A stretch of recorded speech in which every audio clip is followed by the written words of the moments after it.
Out of the Omnitrix and into the Pokedex. Hello everyone, Kiri here, and today we're going to be taking a little break from the Ben 10 content here on the channel, just so I don't get burnt out. Thank you for your patience, and with that, let's move on to the topic of today's video, that being my theory regarding the existence of the baby Lugia seen in the Pokemon anime, as well as multiples of other legendary Pokemon as a whole. It's hero time. So, to start us off, let's get the obvious joke out of the way now, so we can get on with the more serious things. When a daddy Lugia and a mommy Ditto love each other very much. To line up some basic facts first of all, most Pokemon are gendered, being either male or female, but a number of Pokemon, such as Cryogonal and Magnemite, are genderless. When it comes to Pokemon breeding, males can breed with females, and while genderless Pokemon can't breed with males or females, they can breed with Ditto, Ditto being the only actual Pokemon they can breed with. The majority of legendary and mythical Pokemon are genderless, though there are a few exceptions. However, legendary Pokemon cannot be bred with other Pokemon, not even Ditto. Except Manaphy, because for some reason you have to breed Manaphy to create Phione. I don't understand why, like, what's even the point? They're practically the same goddamn thing anyway. Phione is cuter though. Now that we've explained that, let's look at the whole reason for this video's existence in the first place, the baby Lugia. As we know, the vast majority of legendary Pokemon are genderless, and all but one of them are unable to breed. Lugia is a legendary Pokemon, meaning it is unable to breed, even with Ditto. On top of that, it's genderless, and genderless Pokemon can only breed with Ditto, leaving it no other options for partners when it comes to reproduction. So, with all that said, how is there a baby one? Well, before we dive into any kind of deep hypothesis, let's first acknowledge that, seeing as the baby Lugia came from the Pokemon anime, it isn't necessarily meant to be taken with the most seriousness when referring to the lore of the games. I mean, the Pokemon anime has done all kinds of weird things that never appeared whatsoever in the games, such as...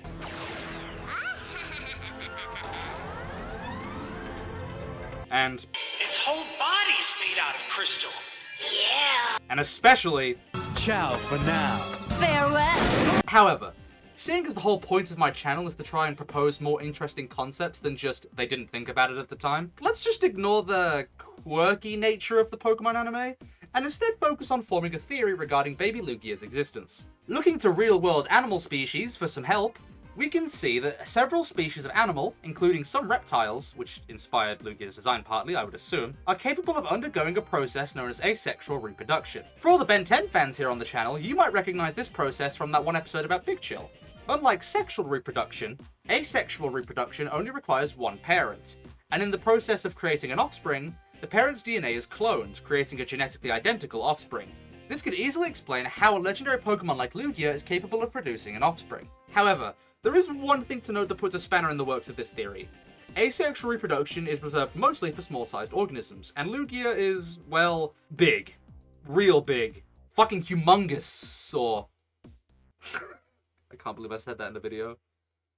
Okay. Subscribe. Despite that, I think I can propose a decent counter-argument. Many Pokemon are capable of undergoing a kind of rapid evolution, and some are even able to change back and forth between numerous forms.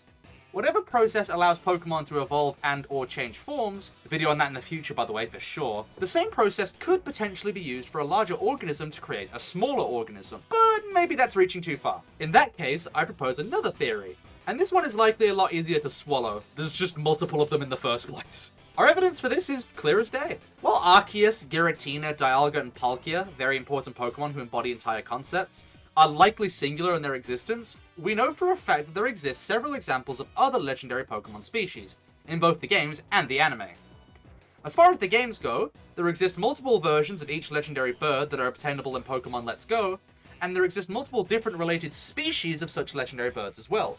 So we know that at least somewhere down the genetic line, some legendary Pokemon are capable of sexual reproduction, the process which allows for genetic variation and thus evolution. Though this doesn't mean that every legendary Pokemon necessarily reproduces sexually, as in the potential case of Lugia. In the anime, we can pretty concretely say that there are multiples of most legendary Pokemon, because Hooper brings in a whole heap of legendary Pokemon during one of the movies, even including Arceus himself, some of which contradict the examples previously seen in the franchise, such as this shiny Rayquaza that appeared after several others in the anime. Even if these other ones are all the same one, just coincidentally, we at the very least can say that there are two of them, because obviously one of them is shiny. Also, this one might have actually just made a reappearance in the new anime, so that's pretty cool. Also, both shiny and non-shiny Mega Rayquaza have appeared in the anime, so there's even more evidence of that example there. There's also shiny and non-shiny examples of the 3 legendary dogs, though unfortunately I struggled to find sources on where exactly the shiny versions appeared in the anime. If you know, please leave that in a comment. But then you may ask, if there are multiple of them, how do they sexually reproduce if they're genderless? A simple answer to that could be that legendary Pokemon aren't technically gendered by our own understanding of the concept, but rather by their own unique genders. That is to say, instead of males and females, let's perhaps say that, for example, they identify as Type A and Type B legendaries. 2 Type A's can't breed, but a Type A and a Type B can, similar to a male and female Pokemon breeding, but not 2 male Pokemon breeding. This isn't that ridiculous to propose, seeing as several real-world animal species defy the typical classification of male or female that humans use to categorize others by.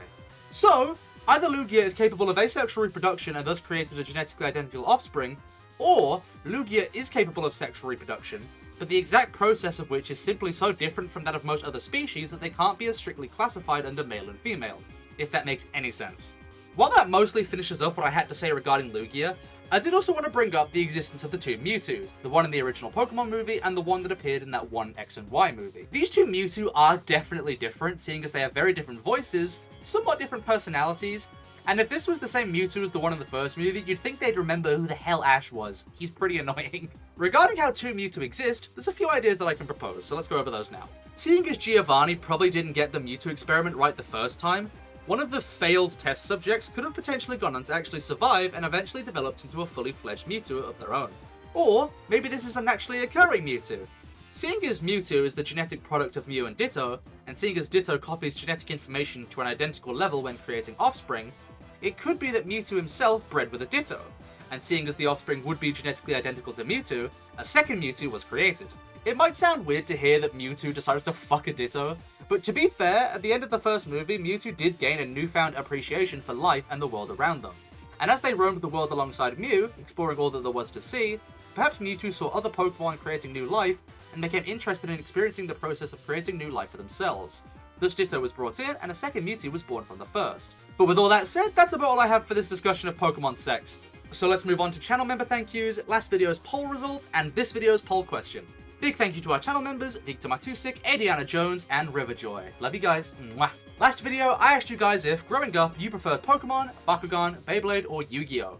With 4.3k total votes, Pokemon unsurprisingly won by 55%, Bakugan surprisingly came in second with 20%, Yu-Gi-Oh! Came in third with 17%, and the remaining 9% went to Beyblade, which came last. My favourite was Bakugan! If you saw the reveal of Kiri 14k's design, you're probably not surprised to hear that my favourite was Bakugan growing up. While I love all 4 of these series, Beyblade's a little bit less than the other 3, and Yu-Gi-Oh! A little bit less than these 2.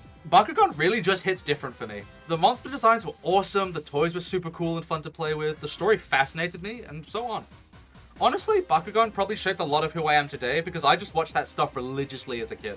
So, with that said, a big congratulations to Savage Brit 3, Jotabox, Dance Uprising 4812, who by the way has been a subscriber publicly for 4 months now. Thank you, dude. Tulio Bednark Zukpekinemisko 5606. Sorry I butchered that one. That's a really long and confusing name. I'm sorry. Taz2559, X2PPG268, Ultimil Cretin 5795, Jordan Caviarella 698, Sonic Blast 4444, Levesta Gladiator, Aweeb Taku 9287, Between the Dragons and Me, Joel Cannoli 5574, and Red the Weeb. And as a special reward for all you Bakugan fans, my real ones for real, here's a blast of pure nostalgia right to the groin. 2 worlds collide on the inside. This is Bakugan. Damn, that shit's good. God damn. Anyway, moving on to this video's poll, let's talk some more Pokemon. If you could add another form for Torkoal, what would it be? A pre-evolution, an evolution, a mega evolution, or a regional variant?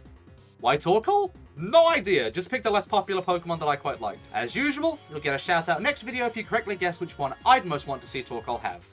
With all that said, see you next time, fellow heroes.